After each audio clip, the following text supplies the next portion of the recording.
दोस्तों हाईकोर्टની અંતર્ગત છેલ્લા થોડા સમય પહેલા ડીવાયએસઓ અને હાઈકોર્ટ આસિસ્ટન્ટનું રિઝલ્ટ આવ્યું છે. ત્યારે ડીવાયએસઓની પરીક્ષા છે એ હવે થવાની છે. હાઈકોર્ટ બેલીફ મેઇન્સ પણ થવાની છે. તો ત્યારે એક નવી જ અપડેટ હાઈકોર્ટ ભરતી અંતર્ગત એ આવી રહી છે લીગલ આસિસ્ટન્ટ. દોસ્તો લીગલ આસિસ્ટન્ટની જે ભરતી એ જાહેર થઈ છે. હવે આ ભરતી જે છે એની અંદર 60,000 રૂપિયાનો પગાર દર મહિને મળવાનો છે. તો લીગલ આસિસ્ટન્ટની અંદર કોણ ફોર્મ ભરી શકશે, કયા પ્રકારની એજ્યુકેશન ક્વોલિફિકેશન જોશે, શું થશે, ક્યારથી ફોર્મ સ્ટાર્ટ થશે, લીગલ આસિસ્ટન્ટે શું કામ કરવાનું હશે, આ સમગ્ર બાબતની માહિતી તમને આ વિડીયો સેશનની અંદર મળી જશે. તો શરૂઆતથી લઈને એન્ડ સુધી જોડાયેલા રહેજો. અને હા, આ જો સેશન તમને સારો લાગે, મજા આવે, કંઈક ઇન્ફોર્મેટિવ લાગે તો ચોક્કસથી તમે તમારા જે મિત્રો છે કે જે આ શૈક્ષણિક ભરતીમાં લાયકાત ધરાવે છે એને શેર કરી શકો છો. તો જ્યારે વાત આપણે કરીએ છીએ તો હાઈકોર્ટ દ્વારા અત્યારે હાઈકોર્ટ જે છે ગુજરાત હાઈકોર્ટ અને ગુજરાત હાઈકોર્ટ દ્વારા 23 વેકન્સીસ 23 જગ્યાઓ માટે એક જાહેરાત કરવામાં આવી. એ જગ્યાનું નામ છે લીગલ આસિસ્ટન્ટ. લીગલ આસિસ્ટન્ટ હોય એટલે તમારા મગજની અંદર એવું થાય કે આમાં જે લો કરેલા હશે, જે આપણે LLB કરેલા હશે, LLM કરેલા હશે, એવા ઉમેદવારો ફોર્મ ભરી શકશે. ત્યાર પછી તમારા મગજમાં એવો ક્વેશ્ચન થાય કે સર આ ભરતી છે શું એ કાયમી છે કે કોન્ટ્રાક્ચ્યુઅલ બેઝ ઉપર છે? તો દોસ્તો આ ભરતી છે એ કોન્ટ્રાક્ચ્યુઅલ બેઝ ઉપર છે. 11 માસના કરાર આધારિત ભરતી છે. 11 મહિનાના કરાર આધારિત જે છે એ ભરતી અહીંયા લીગલ આસિસ્ટન્ટની એ કરવામાં આવશે. શું થશે, ક્યારથી ફોર્મ ભરાશે? તો કે આનું ફોર્મ જે છે એ 1/5/2025 થી બપોરના 12 વાગ્યાથી લઈ અને 19/5/2025 સુધી haikourtojus.gov.in એના ઉપરથી ભરાશે. આ આખી ભરતી કોન્ટ્રાક્ચ્યુઅલ બેઝ ઉપર છે. પરંતુ હાઈકોર્ટ છે એનો ઘણી વખત એવો ટ્રેન્ડ પણ રહ્યો છે કે જે કોન્ટ્રાક્ચ્યુઅલ બેઝિસ ઉપર કામ કરતા હોય એવા કર્મચારીઓને પણ હાઈકોર્ટે કાયમી કર્યા છે. અને આમાં તો લીગલ આસિસ્ટન્ટ છે. લીગલ આસિસ્ટન્ટની અંદર LLB કરેલા હોય એના માટે તો ગોલ્ડન ઓપોર્ચ્યુનિટી રહેશે. તો હવે આ જે છે કે આનું જે વાત કરીએ તો આમાં પરીક્ષા આવશે. હા, ચોક્કસથી પરીક્ષા આવશે. આની અંદર જે પરીક્ષા પદ્ધતિ છે એનું પણ શેડ્યુલ ઓલરેડી આપી દેવામાં આવ્યું છે. 15/6 એક જ મહિનાની અંદર 15/6/2025 અને આની MCQ ટેસ્ટ છે એ થઈ જશે. બરાબર. અને એના પછી વાયવા હશે, એટલે કે એક ઇન્ટરવ્યુ આખું એક પદ્ધતિ હશે.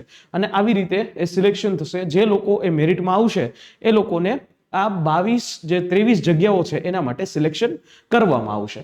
તો હવે આના માટેનો એલિજિબિલિટી ક્રાઇટેરિયા શું? તો સૌથી પહેલા આપણે જોઈએ તો એલિજિબિલિટી ક્રાઇટેરિયા છે એ 26 વર્ષ જે છે એનો હોવો જોઈએ. બરાબર છે. તો અહીંયા નોટ મોર ધેન 26 યર 26 વર્ષનો એજ ક્રાઇટેરિયા છે એ હોવો જોઈએ. એટલે 26 વર્ષથી ઉપરના કોઈ ઉમેદવારો હશે એ અપ્લાય કરી શકશે નહીં. ત્યાર પછી તમારો પ્રશ્ન છે સર આમાં વય મર્યાદામાં છૂટછાટ મળશે? નહીં. આ કોન્ટ્રાક્ચ્યુઅલ બેઝ ઉપરની ભરતી છે. વય મર્યાદામાં આની અંતર્ગત છૂટછાટ મળવા પાત્ર રહેશે નહીં. ઓકે. તો એજ્યુકેશન ક્વોલિફિકેશન તો કે જેમણે જે ફ્રેશ ગ્રેજ્યુએટ છે, જે હમણાં જ તાજેતરમાં ગ્રેજ્યુએશન કરેલું હશે લોનું, એટલે કે LLB કર્યું હશે અને 55% માર્ક્સ હશે એને, તો એવા લોકો એ અહીંયા ચોક્કસથી અપ્લાય કરી શકશે. બરાબર. અને જે લોકો છેલ્લા 5 વર્ષથી કોઈ ઇન્ટિગ્રેટેડ LLB કરે છે અથવા તો 3 વર્ષનો જે LLB નો કોર્સ છે એ લોકો પણ અપ્લાય અહીંયા ચોક્કસથી કરી શકશે. સાથે એની પાસે basic knowledge of computer application, એટલે કે કમ્પ્યુટરનું એની પાસે નોલેજ હોય અને ગુજરાતી એને બોલતા આવડતું હોય. બરાબર છે. એટલે અહીંયા એ લોકો અપ્લાય કરી શકશે. ઓકે. રિઝર્વેશન મેં તમને કીધું એમ કે રિઝર્વેશનની કોઈ પોલિસી આ કોન્ટ્રાક્ચ્યુઅલ બેઝ ઉપર રહેતી નથી. કેટલા મહિના સુધીનો આ આખો પીરિયડ છે? 11 મહિનાનો આખો પીરિયડ છે. 11 મહિનાનું કરાર આધારિત જે છે એ આ ભરતી છે. ઓકે. 11 મહિનાનું કરાર આધારિત આ ભરતી છે. ઓકે. તો અહીંયા અપોઇન્ટમેન્ટ જે છે એ જ્યારે પણ તમને ટર્મિનેટ કરવામાં આવશે 11 મહિના પછી, માની લ્યો કે તમારો કોન્ટ્રાક્ટ રિન્યુ જનરલી કરવામાં આવતો હોય છે, પણ 11 મહિના બાદ જો એને ટર્મિનેટ કરવો હોય તો એના માટે પણ તમને 1 મહિના પહેલા નોટિસ જે છે એ આપવામાં આવશે. બરાબર છે. નોટિસ પીરિયડ પણ આપવામાં આવશે. બરાબર. હવે રેમ્યુનરેશનની વાત કરી લઈએ. રેમ્યુનરેશન ફિક્સ છે. દર મહિને તમને 60,000 રૂપિયા પર મંથ મળશે. કેટલા? 60,000 રૂપિયા દર મહિને અહીંયા પર મંથ મળશે. તમે પગાર ધોરણનું નામ સાંભળો એટલે હાઈકોર્ટની અંદર છે ને પગાર ખૂબ સારો હોય. બીજી વાત કે અહીંયા જે 5 વર્ષનું રેગ્યુલર કાયમી નોકરી હોય તો એમાં પણ 5 વર્ષનું ફિક્સેશન નથી હોતું, પણ અહીંયા પણ જબરજસ્ત કે 11 મહિનાનો કરાર આધારિત પગાર હોય અને એમાં તમને 60,000 રૂપિયા પર મંથ એ તમને મળે છે. બરાબર છે. બીજું કે અહીંયા ફી, આમાં ઓનલાઈન જે ફી કેટલી રહેશે તો એ એક વસ્તુ જાણી લઈએ કે બધા જ કેન્ડિડેટે અહીંયા ફોર્મની ફી ભરવી પડશે. જ્યારે એજ રિલેક્સેશન કે એવું કંઈ હોતું નથી, એટલે દરેક કેન્ડિડેટ, ઓપન કેન્ડિડેટ હોય, EWS હોય, SEBC હોય, SC હોય, ST હોય, તમામ કેન્ડિડેટે 500 રૂપિયાની ફી છે એ ભરવી પડે.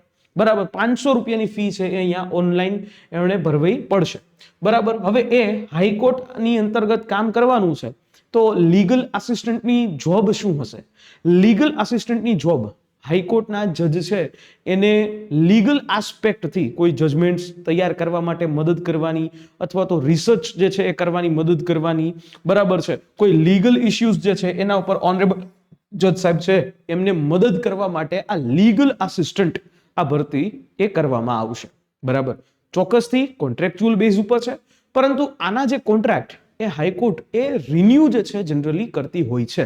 બરાબર. 11 મહિના માટે ખાલી પૂરું એવું નથી કરતી, પણ જનરલી આ પોસ્ટની અંદર એ લીગલ આસિસ્ટન્ટના પર્સપેક્ટિવની અંદર કાયમી ભરતી ખૂબ ઓછી થાય છે, ત્યારે આ પ્રકારથી કરાર આધારિત ભરતી લઈ આવવામાં આવે છે.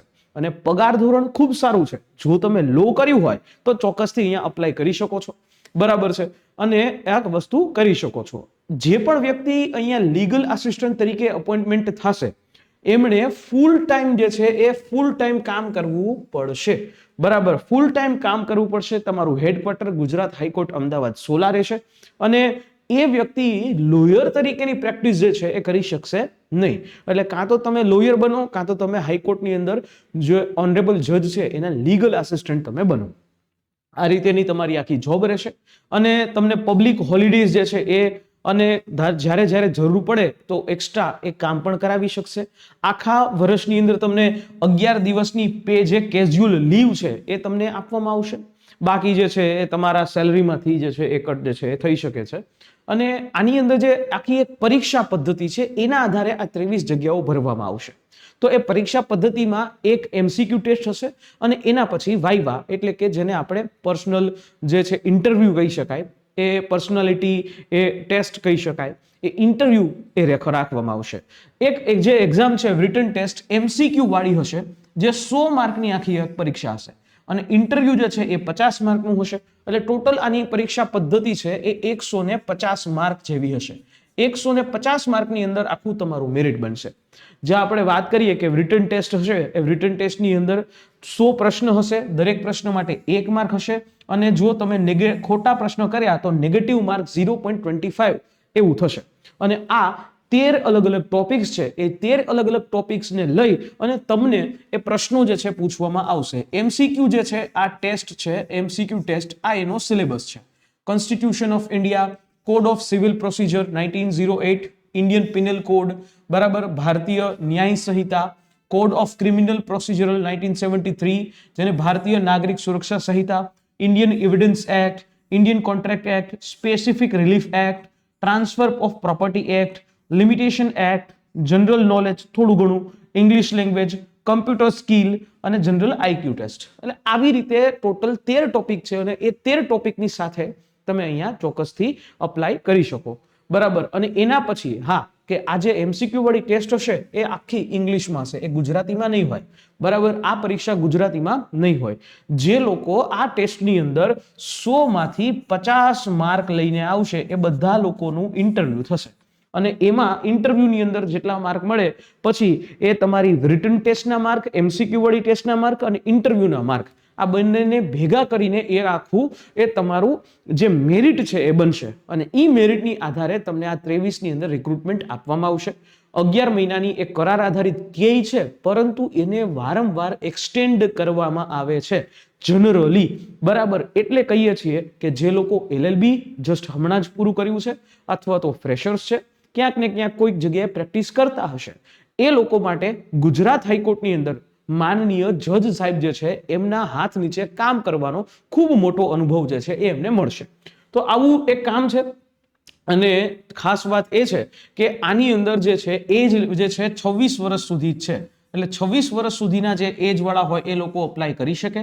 અહીંયા 19/5/2007 પછીના કોઈ ઉમેદવારો અપ્લાય કરી શકશે નહીં.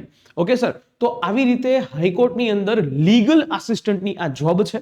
દોસ્તો, આ પ્રકારનો કન્ટેન્ટ જો તમને ગમ્યો હોય તો ચોક્કસથી એક લાઈક એ કરજો, અને આ જે કન્ટેન્ટ, આ જે વિડીયો છે એને તમારા જે પણ LLB કર્યા છે એવા તમામ મિત્રો સાથે શેર કરજો. મળીએ છીએ નેક્સ્ટ એવા કોઈ વિડીયોની સાથે. પણ હા, ભૂલાય નહીં અમારી YouTube ચેનલને સબસ્ક્રાઇબ કરતા, અને આની જે આખી ઓફિશિયલ નોટિફિકેશન છે એ તમને અમારી આ ટેલિગ્રામ ચેનલ છે લક્ષ્યમ એકેડેમી ઓફિશિયલ, ત્યાંથી મળી જશે. આશા રાખું છું આ માહિતી સમજાઈ હશે. ફરી પાછો મળીશ તમને નેક્સ્ટ સેશનમાં. ત્યાં સુધી જય હિન્દ, જય ભારત.